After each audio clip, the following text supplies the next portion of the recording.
ছোটো মেয়ে বাচ্চাদের লেহেঙ্গা কাটিং টিউটোরিয়াল ভিডিও সম্পূর্ণটা থাকছে আজকের এই ভিডিওতে। আসসালামু আলাইকুম এভরিওয়ান, আশা রাখছি সবাই ভালো আছেন। আলহামদুলিল্লাহ আমিও ভালো আছি। প্রথমেই আমি সবগুলো মেজারমেন্টসের জন্য কাপড় আর কাঁচি, ফিতা, চক সব নিয়ে বসে গেলাম। এখানে সম্পূর্ণ ফেন্ডি সিল্কের 1.5 গজ কাপড় ছিল। সম্পূর্ণ কাপড়টাকে 2 ভাঁজ করে আমি 4 ভাঁজ করে নিচ্ছি, যেহেতু এটা একটা রুমাল কাটের লেহেঙ্গা তৈরি করতে হবে। 4 পার্ট করে নেওয়ার পর কিন্তু আমি এখানে সবগুলো কর্নারে পিন দিয়ে পিন করে নিয়ে আরেকটা আড়াআড়ি ভাঁজ করে নিয়েছি। এবার হয়েছে 8টা পার্ট করে নেওয়ার পর কিন্তু আমি আবারও পিন আপ করে নিচ্ছি, কারণ পিন না দিলে এই ধরনের কাপড়গুলো কাটিং করা খুবই টাফ হয়ে যায়। তাই আমি বাচ্চার কোমর হচ্ছে গিয়ে 14 ইঞ্চি থাকতে হবে, যেহেতু রাবার ইউজ করব সামনের দিকে বেল্ট দিয়ে, তাই আমি এখানে 4 ইঞ্চি পরিমাণ 8 পার্টের উপর চৌড়া রেখে কাটছি। আর কাপড় যতটুকু ছিল 1.5 গজ কাপড়ে যতটুকু আসছিল লম্বা, ততটুকুই কিন্তু আমি এখানে দিয়েছি। সর্বোচ্চ 23 ইঞ্চি লম্বা টিকেছে।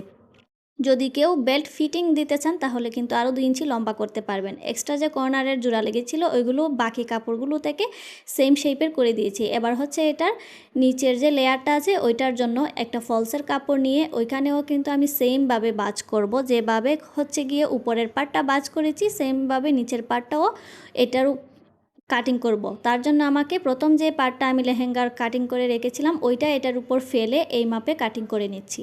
নিচের লেয়ারটা অবশ্যই এটা থেকে আমি 2 ইঞ্চি কাটো দিব, না হলে দেখা যাবে।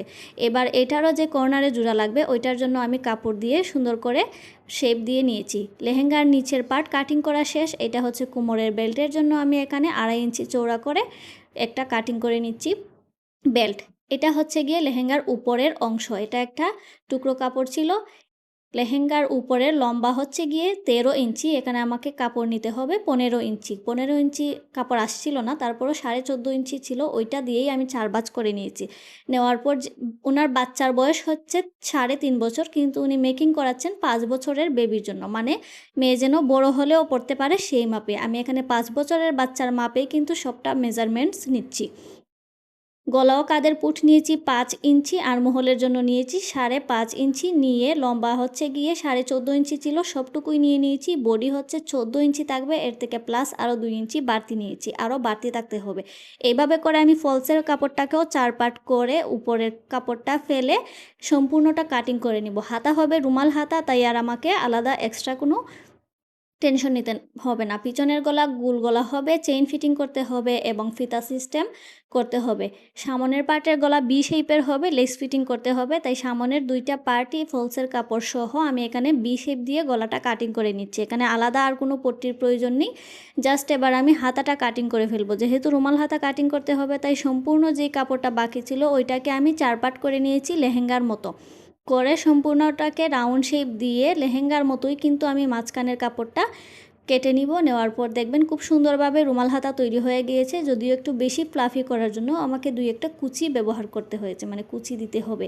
সেই অনুযায়ী কিন্তু আমি সম্পূর্ণ রাউন্ড শেপটাকে একটা দিক 2.5 ইঞ্চি মতো বাড়তি রেখে আর একটা দিক একটু কম রেখে মাঝখানের অংশটুকু হাতার মাপ অনুযায়ী কেটে নিয়েছি। এবার আমি যে দিকটা কম আছে ওই দিকটায় মাঝখান বরাবর কেটে ফেলবো। এবার হাতা ফিটিং করতে ইজি হয়ে যাবে, আর 2-1টা কুচি দিয়ে দিলে হাতাটা আরও বেশি ফ্লাফি হয়ে যাবে। এবার যে বাড়তি কাপড়টুকু ছিল আমার কাছে ওইগুলো দিয়ে আমি ফিতা বানানোর জন্য কাপড় কাটিং করে নিচ্ছি। আর এটা হচ্ছে সম্পূর্ণ লেহেঙ্গার মেজারমেন্টস। উপরের এবং নিচের সেলাই ভিডিও দেখতে চাইলে কমেন্ট করবেন।